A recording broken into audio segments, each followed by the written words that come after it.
ГСП онлайн. Городские новости сейчас.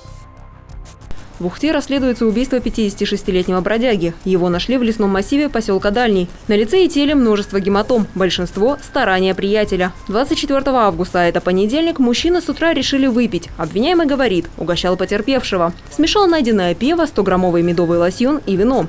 Под воздействием коктейля вспомнились старые обиды. Со слов обвиняемого, между ним и потерпевшим возникла словесная ссора на почве того, что некоторое время назад, потерпевшие с другими лицами нанесли телесные повреждения обвиняемому, и ввиду, скажем так, обиды некой, возникла данная ссора, которая впоследствии переросла в драку. Обвиняемый толкнул потерпевшего и спинал, затем нашел деревянную палку и с ее помощью стал избивать обидчика. Выместив злость, преступник отбросил палку в кусты и ушел из леса. На проверке показаний пояснил, события тех дней помнит крайне смутно, был слишком пьян. А что, я уже забылся и потерялся в памяти.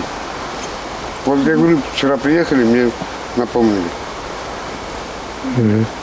Противники.